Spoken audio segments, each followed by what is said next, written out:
toutes et à tous et soyez les bienvenus sur un pause matinale prière, deuxième jour de notre temps de jeûne et prière, ce temps que je vous invite véritablement à mettre à part dans votre quotidien. Cherchez le cœur de Dieu dès le matin et tout au long de votre journée, que vous puissiez peut-être prendre des moments plus particuliers pour rechercher la volonté de Dieu. Aujourd'hui, comme je vous l'ai annoncé hier, ce n'est pas moi qui vais vous partager une courte méditation de la parole de Dieu, mais c'est un jeune frère stagiaire, un ami qui est sur l'église de Colmar et qui va vous partager tout simplement ce que Dieu a déposé sur son cœur. Et puis nous nous retrouvons tout de suite après ce temps de partage de la parole de Dieu pour prier et intercéder ensemble. Bonjour à tous, j'espère que vous allez bien. Aujourd'hui, je voudrais vous parler de la prière. Je crois que beaucoup de chrétiens aujourd'hui sont challengés dans leur vie de prière. Dans ces journées où le temps passe à une vitesse phénoménale, on n'a pas le temps de se lever le matin, qu'il faut déjà aller se coucher le soir. Est-ce que tu as le temps de passer un temps dans la prière avec ton Père? Est-ce que tu prends le temps d'entretenir cette intimité que tu as avec le Seigneur? Je crois que ce n'est pas un hasard si Jésus a reproché à ses disciples, à ses amis, de n'avoir pas pu veiller ne serait-ce qu'une heure avec lui lorsqu'il était en difficulté. Et je suis convaincu que si on devait tous témoigner d'une expérience qu'on a pu vivre avec le Seigneur, d'une expérience forte, eh bien beaucoup d'entre vous, je suis convaincu, et vous ne parleriez pas d'un moment exceptionnel qui a eu lieu lors d'une réunion exceptionnelle parce qu'il y avait un pasteur exceptionnel, un groupe de louanges exceptionnel. Non, mais vous parleriez d'un moment personnel, d'un moment intime que vous avez vécu avec le Seigneur dans le secret de votre chambre, lors d'un tête-à-tête, d'un cœur à cœur avec votre papa. Je voudrais introduire cette méditation sur la prière, sur la puissance de la prière, avec un texte qu'on connaît bien, dans Exode 17 au verset 8. On lit ensemble. Les Amalécites vinrent combattre Israël à Réphidim. Alors Moïse dit à Josué, « Choisis-nous des hommes, sors et combats les Amalécites. Demain je me tiendrai au sommet de la colline, le bâton de Dieu dans la main. » Josué se conforma à ce que lui avait dit Moïse pour combattre les Amalécites. Quant à Moïse, Aaron et Hur, ils montèrent au sommet de la colline. Lorsque Moïse levait la main, Israël était le plus fort, et lorsqu'il baissait la main, Amalek était le plus fort. Comme les mains de Moïse devenaient lourdes de fatigue, ils prirent une pierre qu'ils placèrent sous lui, et il s'assit dessus. Aaron et Hur soutenaient ses mains l'un d'un côté, l'autre de l'autre. Ainsi, elles restèrent fermes jusqu'au coucher du soleil.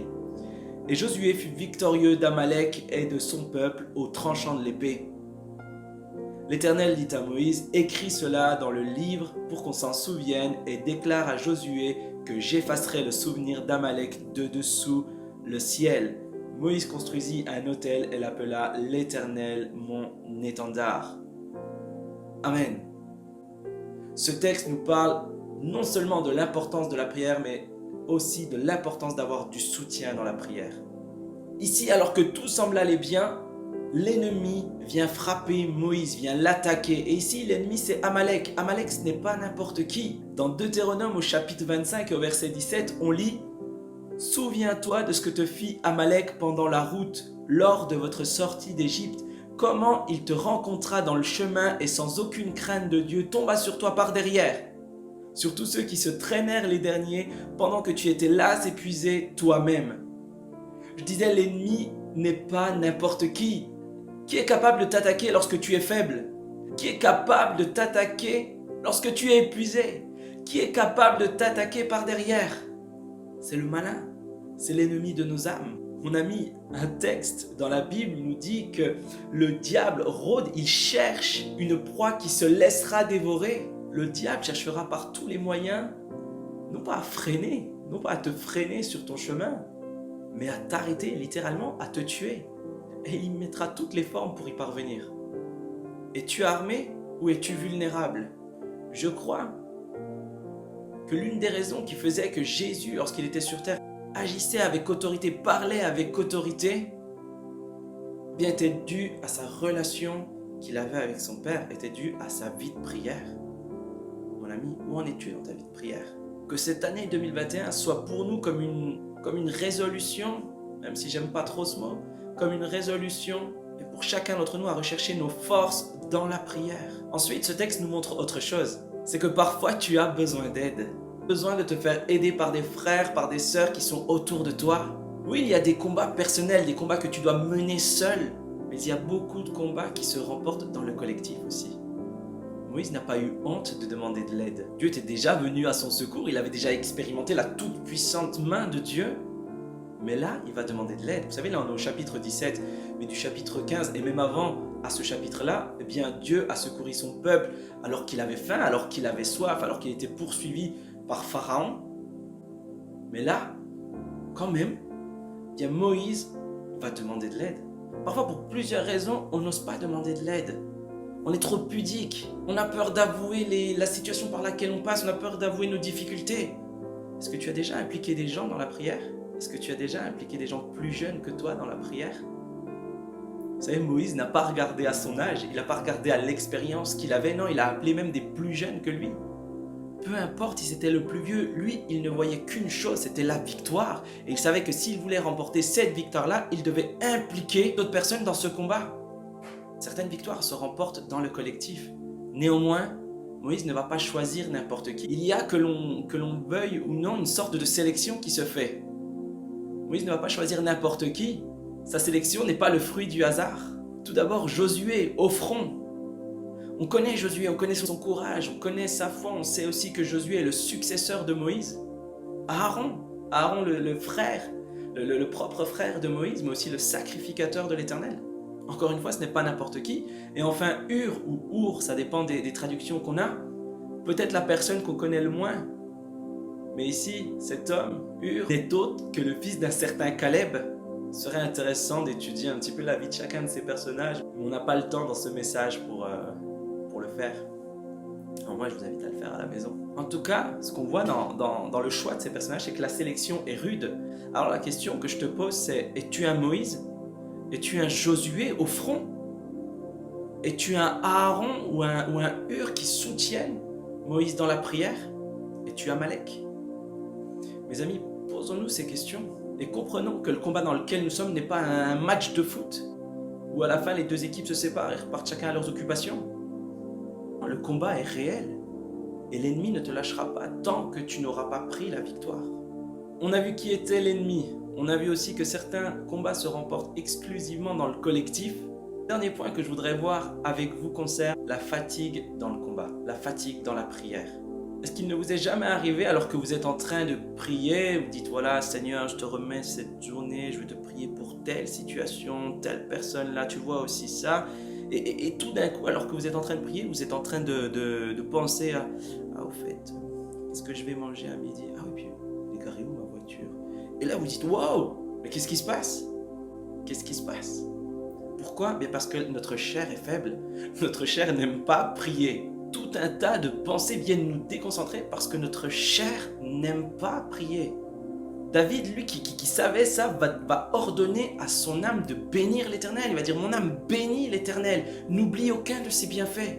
Au verset 12, on lit, comme les mains de Moïse devenaient lourdes de fatigue, ils prirent une pierre qu'ils placèrent sous lui et il s'assit dessus. Aaron et Hur soutenaient ses mains l'un d'un côté, l'autre de l'autre. Ainsi, elles restèrent fermes jusqu'au coucher du soleil. Moïse est épuisé ici, il n'en peut plus, et ce jusqu'au coucher du soleil. Vous imaginez le combat qu'il mène dans la prière? Combien de temps est-ce que tu es capable de tenir dans la prière? Combien de temps est-ce que tu es capable de passer du temps dans la prière? Est-ce qu'au bout de 3 minutes, tu trouves le temps long? Vous savez, si je n'ai jamais fait de sport, ça va être compliqué pour moi de demain de me dire « Allez, je vais courir 10 km ». Non, mais petit à petit, je vais y arriver. De la même façon, si je n'habitue pas mon corps, ma chair, à passer du temps dans la prière, eh bien, ça va être dur de tenir dans la durée. Mais il y a aussi une mise en garde que je voudrais faire aussi envers les plus anciens. Attention non plus à ne pas tomber dans une sorte de routine de prière. Je crois que si je suis capable de passer du temps avec le Seigneur de façon facile, que ça devient presque banal, eh bien peut-être que le Seigneur m'attend à être un petit peu plus challengé dans ma vie de prière. Peut-être que le Seigneur t'attend de ne plus te reposer sur tes exploits d'il y a 20 ans, à ton témoignage de guérison d'il y a 25 ans. Peut-être que le Seigneur veut que tu fasses de nouvelles expériences avec lui. En tout cas, dans le texte qu'on vient de lire, on voit que Moïse est épuisé, il est exténué, il n'en peut plus. Par contre, on ne nous dit rien sur Josué. C'est pas étrange? Au verset 12, on lit « Moïse n'en peut plus, il est exténué, blablabla ». Au verset 13, « Et Josué fut victorieux d'Amalek et de son peuple au tranchant de l'épée ». On a l'impression ici que pour Josué, c'est normal.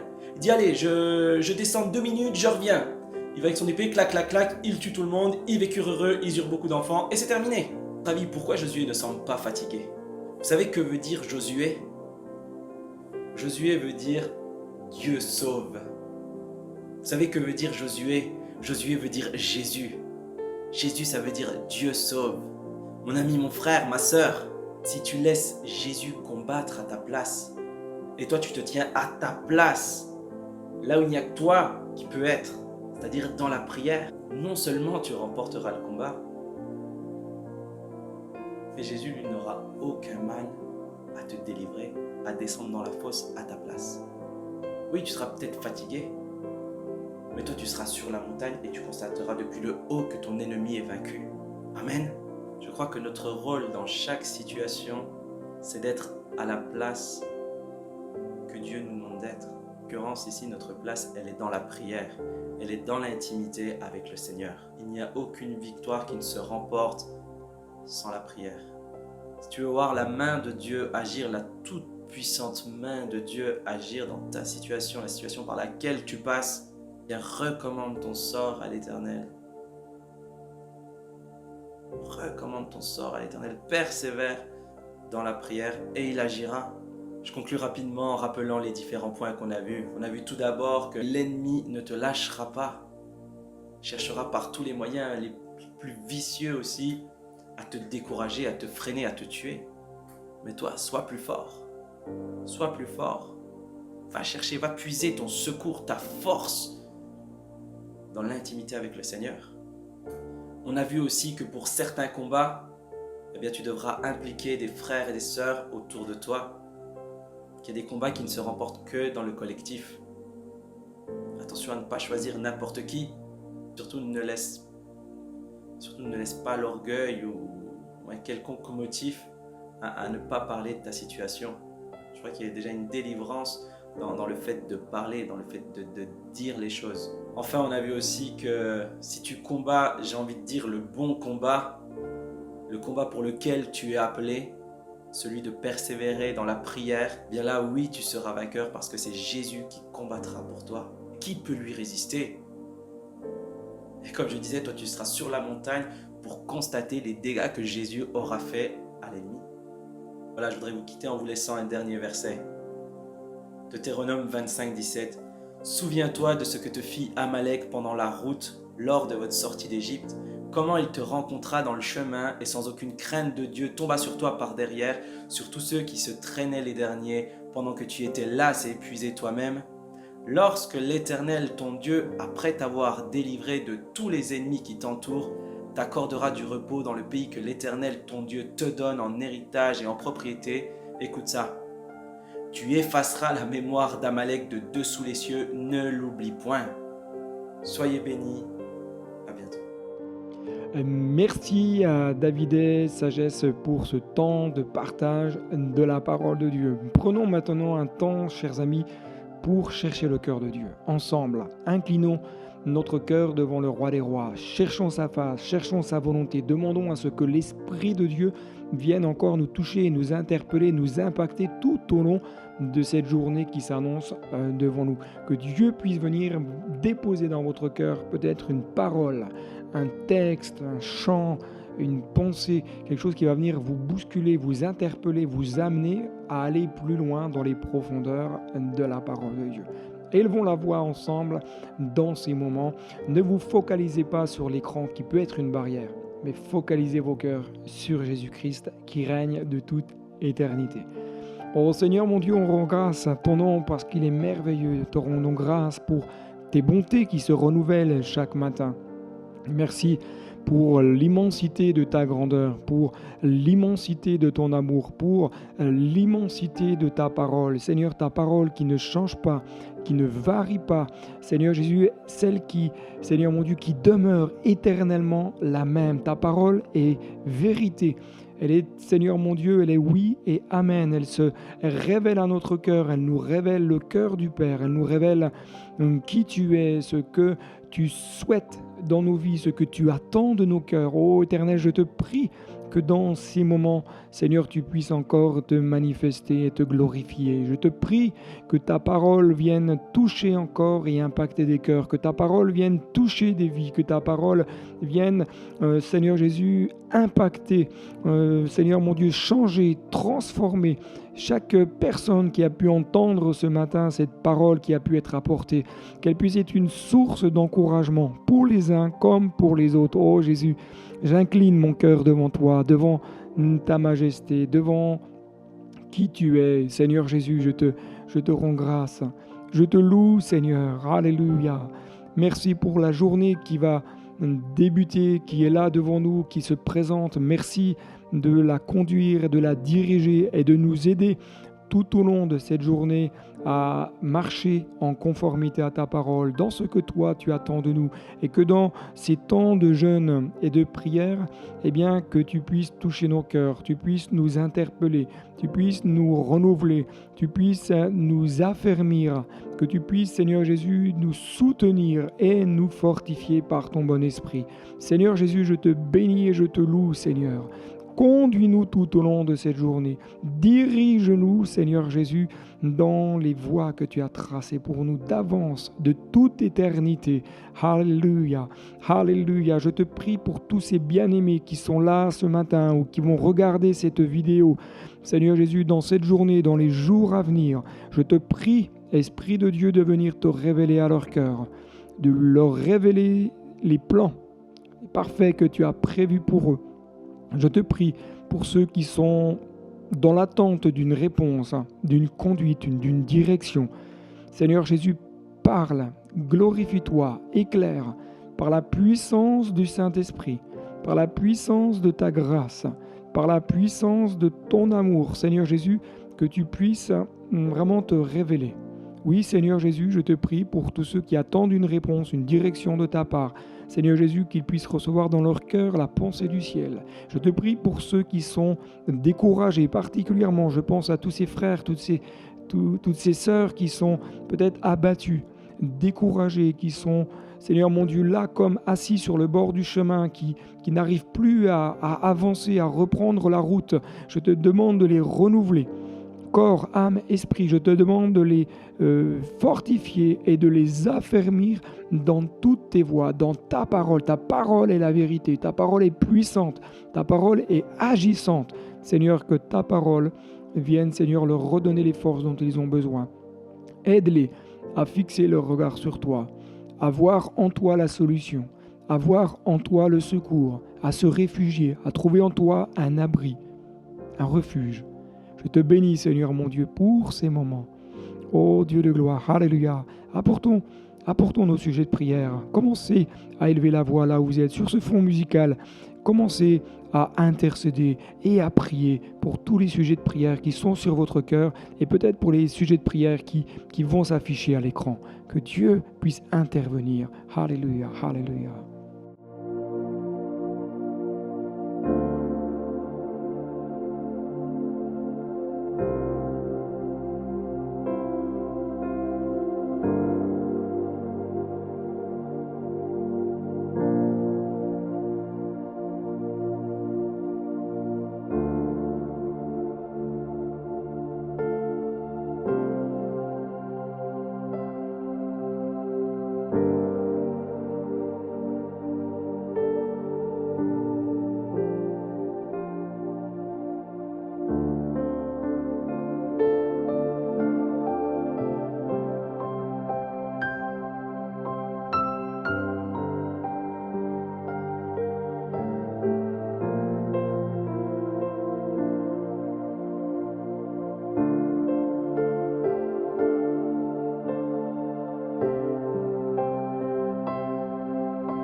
éclairé, je ne vois plus d'emblée où me diriger, mais toi,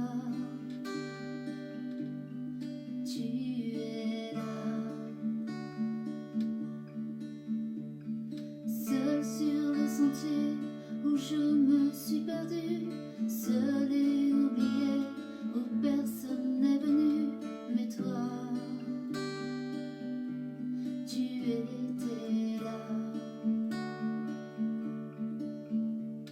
Je m'agenouillerai devant ta majesté, je m'agenouillerai devant ta sainteté, je me prosternerai devant toi, devant ton trône de grâce où je verrai ta face, devant tant de beauté où plus rien ne se passe, où chaque jour les anges te louent. Je t'apporte mon âme, je t'apporte mon être, je t'apporte ma vie, tout ce que je ne veux plus être. Je suis un cœur pour toi.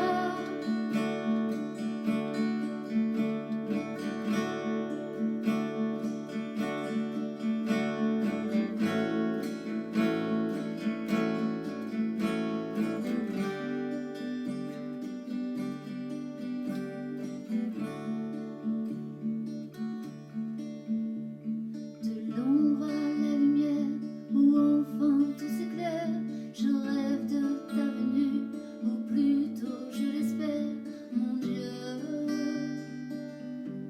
Révèle-toi dans mes souliers du ciel et de la foi, je combattrai avec le roi des rois, car il m'a libéré, il m'a sauvé. Je m'agenouillerai devant ta majesté, je m'agenouillerai devant ta sainteté, je me prosternerai devant toi,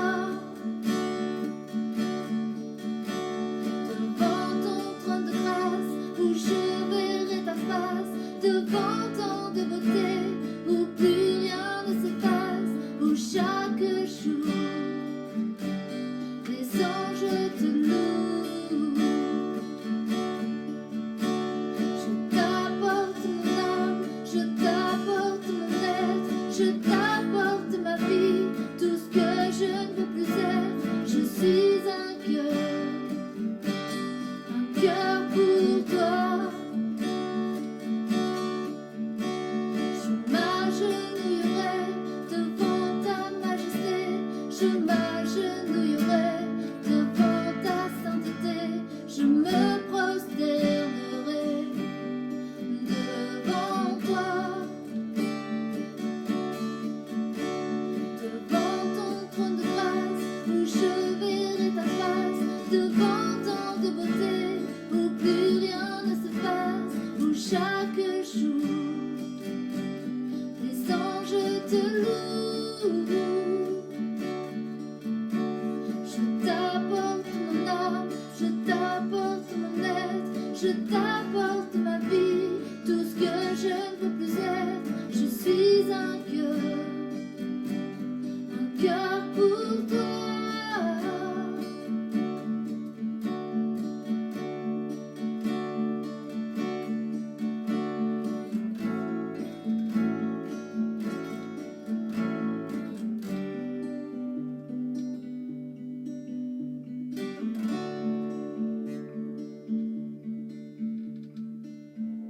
Seigneur Jésus, je te bénis, mon Dieu. Ô Éternel, remplis-nous de ton esprit.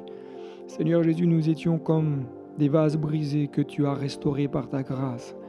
Et Seigneur mon Dieu, je veux te prier également pour tous ceux qui sont peut-être encore comme des vases brisés dans leur vie. Il y a des choses qui sont brisées, peut-être qu'il y a des rêves, des projets, des choses qui sont là devant eux et qui sont comme brisées. Ils ont besoin de connaître des temps de restauration, des temps de guérison, des temps de reconstruction. Je te demande au nom de Jésus que ton esprit vienne, que ton esprit les touche, que ton esprit les visite, que ton esprit les interpelle, que ton esprit, Seigneur mon Dieu, les renouvelle et vienne les guérir en profondeur. Seigneur Jésus, tu fais ce que l'homme ne peut pas faire. Tu accomplis ce que l'être humain ne peut accomplir. Alors je te prie d'étendre ta bonne main. Je te prie pour toute cette semaine, pour tous mes frères, pour tous mes sœurs, bénis-les, encourage-les. Aide-les à se tenir devant toi. Aide-les à prendre du temps avec toi. Aide-les à se réfugier, Seigneur, oui, se réfugier en toi, à se blottir dans tes bras d'amour. Merci, mon Jésus. Je te rends grâce et te bénis encore pour tout ce que tu veux faire, tout ce que tu veux accomplir, au nom puissant de Jésus.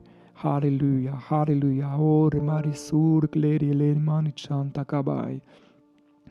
Sondori mama da glandi oro corichanderi cleri arraboko sanchonto kobai. Clemenderi oro corisanti kiriman chanto koribai. Keni meri arbarasur cleri aremaricho koribai. Alléluia, Alléluia, Alléluia. Oh, que ta gloire se manifeste. Ta puissance se manifeste maintenant au nom de Jésus. Merci Seigneur.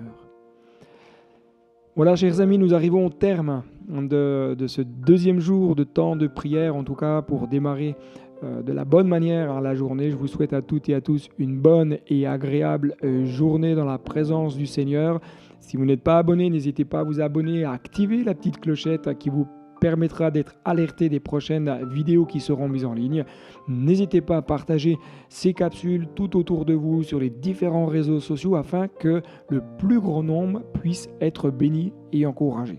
Je vous dis à très bientôt, en tout cas à demain pour un troisième temps de jeûne et prière ensemble. Que Dieu vous bénisse.